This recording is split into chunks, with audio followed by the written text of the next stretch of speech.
আসসালামু আলাইকুম friends, welcome back to my channel. তো আজ একটি দারুণ মজার রেসিপি নিয়ে চলে এসেছি, দেখেই বুঝতে পেরেছেন। তো আজ আমি কি করব, আজ আমি ছোলা দিয়ে লাল শাক ভাজি করব। তো লাল শাক ভাজির জন্য এখানে লাল শাক নিয়েছি। তো এখানে শাকটাকে খুব ভালোভাবে কেটে নেব আর সাথে পরিষ্কার করে ধুয়ে নেব।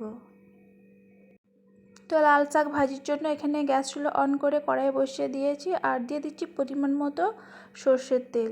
তো লাল শাকটা আমি সর্ষের তেল দিয়ে ভাজি করব। সাথে দিয়ে দিলাম শুকনো লঙ্কা দুটো। তো শুকনো লঙ্কাটাকে হালকা করে ভেজে নেব আর দিয়ে দিচ্ছি এখানে দুটো পেঁয়াজ কুচি।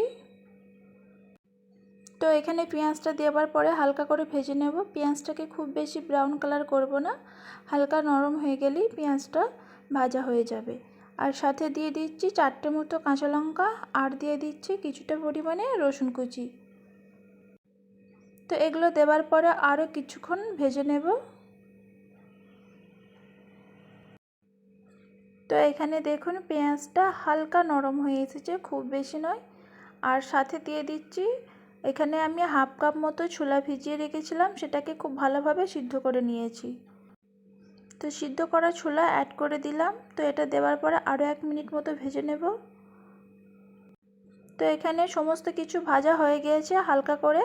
তো সাথে দিয়ে দিলাম লাল শাকটা। তো লাল শাকটা দেবার পরে এখানে আমি পরিমাণ মতো লবণ দিয়ে দেব। লবণটা বুঝে দেবেন, না হলে কিন্তু কম বেশি হয়ে যেতে পারে। আর এভাবে আমি 2 মিনিট মতো রান্না করে নেব। তো এখানে আমি 2 মিনিট পরে ঢাকনা খুলে নিলাম, দেখুন শাকটা কতটা কমে গিয়েছে। এবারে ভালো করে মিশিয়ে নেব।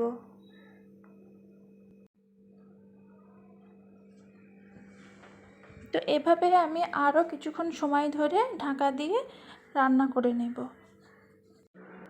তো শাকটা রান্না করার সময় একদম লোতে রেখে রান্না করবেন না, মিডিয়াম ফ্লেমে শাকটাকে ভাজি করে নেবেন, না হলে কিন্তু খুব বেশি পানি বেরিয়ে যাবে। পানি ছাড়লে শাকের মধ্যে অতটা কিন্তু খেতে টেস্ট লাগে না। তো আবারও আমি কিছুক্ষণের জন্য ঢাকা দিয়ে দিলাম আর এখানে দেখুন শাকটার মধ্যে পানি ভাবটা আর নেই। তো এভাবে নাড়াচাড়া করে আরও 1 থেকে 2 মিনিট মতো রান্না করে নেব। লাল শাক ছোলা দিয়ে ভাজি আপনাদের কাছে কেমন লেগেছে অবশ্যই কমেন্ট বক্সে কমেন্ট করে বলবেন।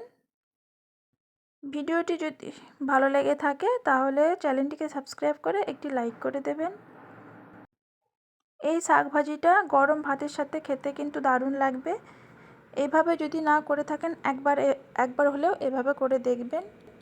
তো এখানে আমি একটু পরিবেশন করে নিচ্ছি।